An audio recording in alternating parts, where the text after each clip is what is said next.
kaisa panani bisingtei dal bidal bodol yakre 6 family ni 25 voters romkha congress bodol ni bana ya phari borong na lamsuina harka pandawa manjangnai congress bodol ni adongrok বন্দে মাতরম বন্দে মাতরম জাতীয় কংগ্রেস জিন্দাবাদ জিন্দাবাদ জিন্দাবাদ সোনিয়া গান্ধী মাতরম বন্দে মাতরম বন্দে মাতরম বন্দে মাতরম তো লাভজনক সংস্থা আছে যেমন ডিস্ট্রিবিউটর ডিলারশিপ সেই সব লাভজনক সংস্থা যেমন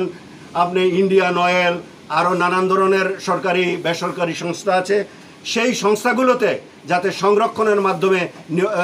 যাতে ডিলারশিপ এইসব নিয়োগ করা হয় সম্পূর্ণ বেসরকারি ক্ষেত্রে নিয়োগের ক্ষেত্রে আপনি সংরক্ষণ ব্যবস্থা বাধ্যতামূলক করবেন সেটা আমি আশা রাখি উচ্চশিক্ষার ক্ষেত্রে কোর্স ফি অনুযায়ী সরকারি এবং আধা সরকারি কর্পোরেশন ব্যাংক থেকে পর্যাপ্ত পরিমাণে ঋণ প্রদানের বন্দোবস্ত করতে হবে এবং আমাদের দাবি থাকবে ত্রিপুরায় যত শিক্ষিত বেকার আছে তাদের শিক্ষাগত যে ডিগ্রি ডিপ্লোমা ইঞ্জিনিয়ারিং যে বেকারগুলো আছে সব বেকারকে তো আর আপনি চাকরি দিচ্ছেন না কাজেই ওনাদেরকে আপনি 25 লক্ষ টাকা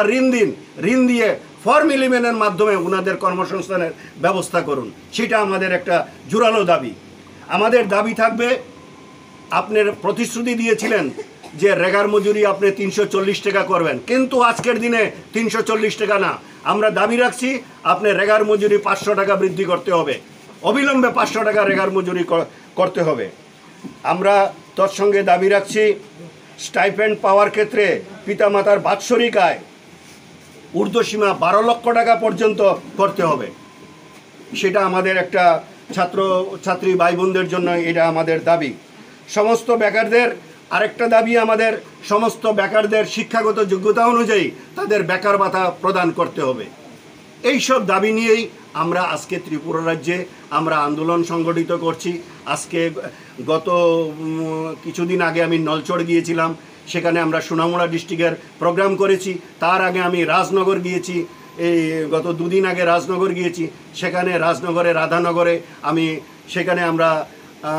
এইভাবে সাংগঠনিক সভা করেছি আজকে এসছি আমরা সুরমা কেন্দ্রে আমরা এই সাংগঠনিক সভা করছি তফসিল জাতি যাতে আরও সমৃদ্ধশালী এবং এককভাবে এই কংগ্রেসের ছত্রছায়ায় ওনারা পতাকা তলে ওনারা আসেন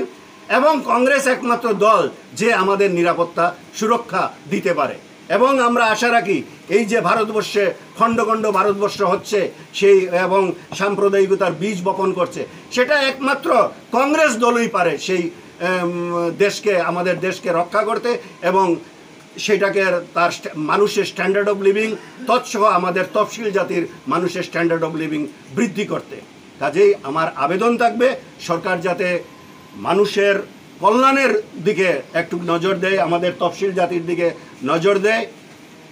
না হলে আগামী দিন আমরা যেভাবে ওনারা রাজ্য চালাচ্ছেন আরও দেশ পিছিয়ে যাবে এই মন্দির মসজিদ এই হিন্দু মুসলিম এইসব বলে কোনো লাভ হবে না আপনি মূল বিষয়ে কর্মসংস্থানের বিষয়ে চলে আসুন আপনার শিক্ষার বিষয়ে চলে আসুন আপনার স্বাস্থ্যের বিষয়ে চলে আসুন এইসবই আজকে আমাদের মূল বক্তব্য